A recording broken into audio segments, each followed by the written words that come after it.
Hi, my name is Katie Moyer. I am the founder of LiveYour10.com, and I want to share with you today how to overcome self-doubt.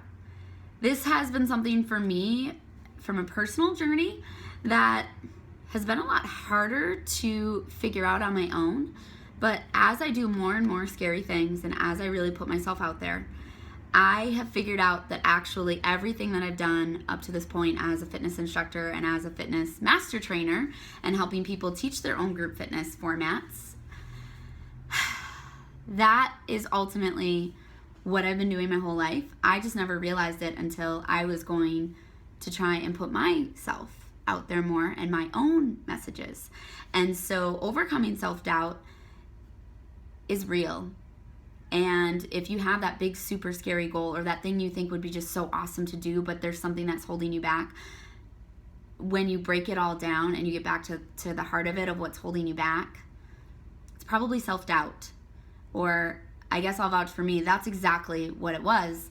And it hit home, really close to home, when I was talking with my little sister, and she has a really great, awesome goal to play soccer in Europe. She played 4 years at the University of Wisconsin, and she recently said to me, I just realized that I do want to play overseas, but now it's been 6 months since my career ended, her soccer career. She was like, and I don't know if I could go over there and try out, and what if I don't make it, and what if I did try out and then everyone knows I tried out and I didn't make it, and what would that be? And all of a sudden it hit me, and it was like this big, it's like, oh my gosh, this is exactly what I just went through and am still going through with my Live Your 10 stuff, because I am a fitness presenter. I have presented on stage in front of 800 people. I can talk to you all day about group fitness and go toe-to-toe with you, ask me questions, drill me, and I know I'm going to be able to work through it and give you the right answers and give you really good sound advice because I've lived it. I've rolled up my sleeves and been in group fitness and been a master trainer, and now I'm a head master trainer. I know I can give you tips and tricks to do this. But what I've always said to my students when they come into my group fitness classes, you made the hardest decision ever. You came to class. That's all you need to do. I'll teach you modifications. I'll teach you anything you need to get the most out of this workout, but you are exactly where you need to be right now. So glad you came. Or when someone comes to one of my fitness instructor trainings, I always say you are exactly where you need to be. You have everything you need to teach this group fitness format, whether it's Pi Alive or Insanity Live. I know you can teach this format. I have tools and I have skills and I have tricks that I can teach you, and you still have to put in the work, but I know you can do this. And really what I was saying is the voices in the back of your head that are wondering, can I do this? Am I enough? Do I have what it takes? That's exactly what I was saying to them, but in my own way. And so when it came to presenting and putting together a public speaking, I guess, slideshow or a public speaking platform for Live Your 10 and putting my own experiences and thoughts and things out there, I was scared. I was fearful. I still wonder, am I enough? Do I have what it takes? It's really, there's a lot of things about my personal life that I don't share with people because I wonder if I am enough. I wonder, do I have what it takes? But it's funny because the thing that you fear the most is usually what you're teaching other people to do, right? It's crazy.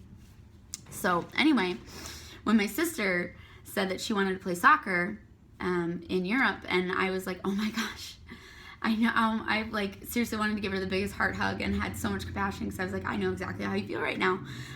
Oh my gosh, I get it. Like, you want to put yourself out there, but you're wondering, are you enough? Do you have what it takes? And what if you go over there and you fail? And what happens if you fail? How do we do that? Because we're both athletes and we're driven and we set goals and we hit them. And that's what we do.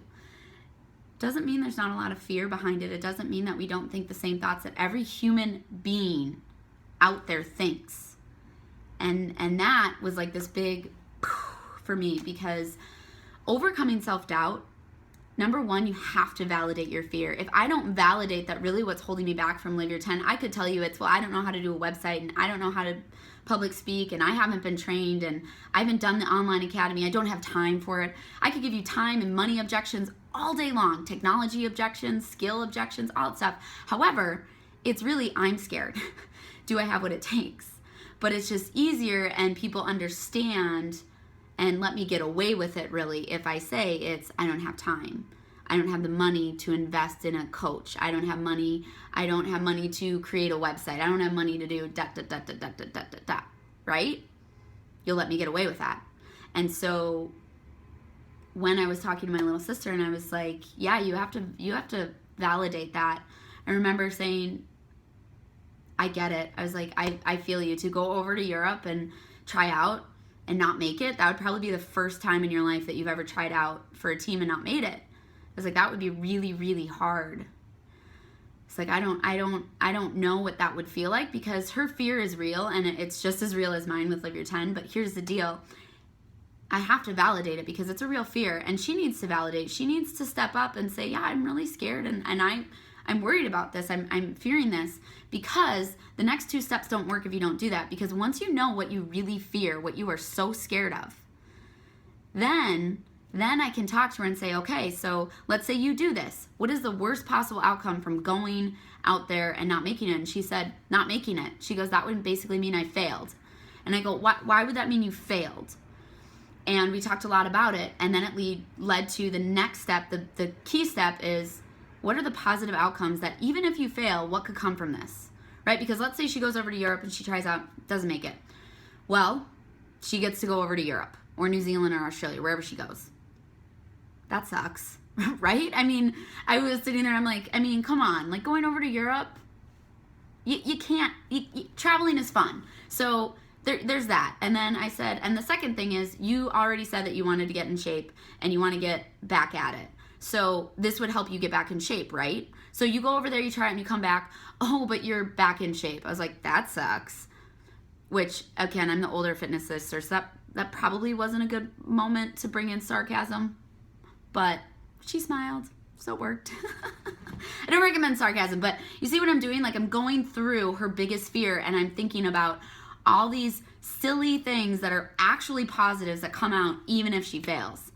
And then here's the key, like the third step that brings it all together with overcoming self-doubt that I had to do, that I didn't realize until I was talking to her. But I said, but think about, I was like, okay, so you'd be more in shape and you get a trip to Europe or New Zealand or Australia or something. I go, but here's the deal. I go, let's say you do go over there and you fail, you didn't make the team. I go, but then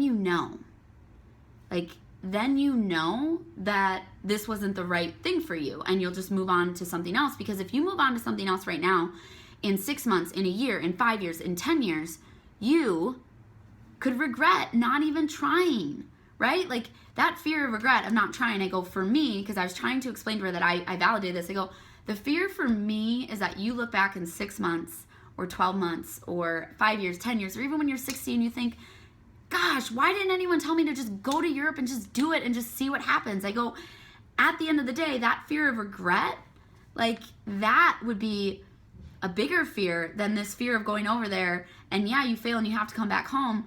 I go, you've really lost nothing. In fact, all you would have gained was a trip to Europe, and you get to play a sport you love more, and you get in shape. And I was like, and then you even have the possibility of, I'll come and visit you wherever you go. I'll come and watch you play. I'm like, look at all the positive possibilities that come out of this, no matter what, versus the fear of not doing it. Like that fear of regret in 6 months, in 12 months, in 5 years, in 10 years, and when you're 60 years old, 80 years old.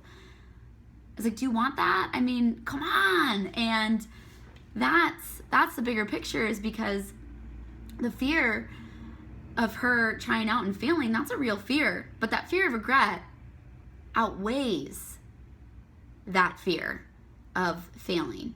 And that's what it is for me and my Live Your 10 too. It's the fear of not putting my message out there and thinking in 5 years and 10 years and 20 years, if I never did it, I'm going to sit here and still think, gosh, why didn't I do it?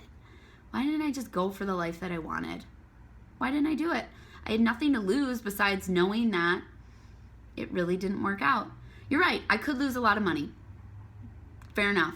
I could lose a lot of time investing in this, but I really passionately love it. I love learning about all the things that I've done with this Live Your 10, and I've loved that part of it. And so that fear of regret is bigger. And so overcoming self-doubt is walking yourself through all of those little steps, because now I'm texting my little sister about, have you reached out to your coaches? Have you figured this all out? Because it doesn't mean that once that fear of regret is bigger than your fear of failure, it doesn't mean that it's not going to take a lot of work, because McKenna knows everything she needs to be able to do this. She has to reach out to coaches. She has to start playing soccer again. She's got to put in some real time commitment and energy and money to be able to do this. It doesn't just happen overnight. The same with my Live Your 10. We still have to put in a lot of time and energy to do this.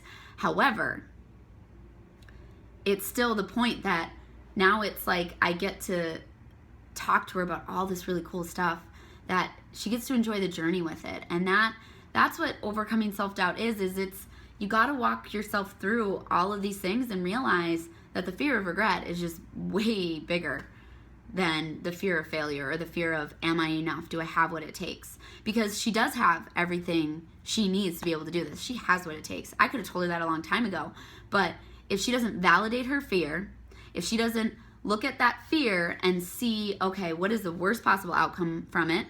But what are the positive things that come from it? And think about, okay, now that I have all the positive and negatives from that absolute worst outcome, is that fear of regret going to outweigh the fear of failure or the fear of what I want to do and I fail at it?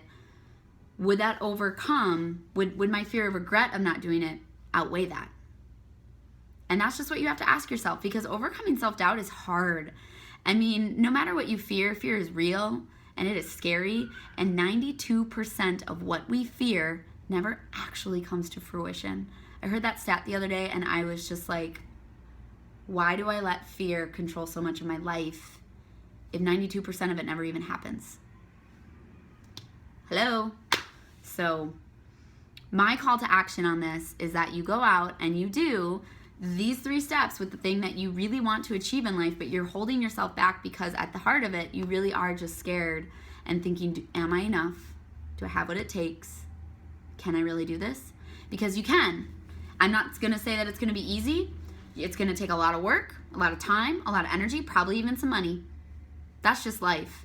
But if your fear of regret of not doing it is bigger than your self-doubt, trust me, I think you'll be surprised with where your life will go and how much fear won't affect your life anymore and dictate decisions. And now you're leading from your heart and from what truly makes you happy and passionate. And that is truly my mantra with Live Your 10, is I want every single person on this earth to live life at a 10. And for my little sister, I have no doubt that maybe in a year I'll be going somewhere to go watch her play some soccer somewhere, because that's her 10, and I have no doubt she's going to hit it. So if you found this video helpful, please go to liveyour10.com and download the 10 Steps to Living Your 10 and start working towards your life at your own 10.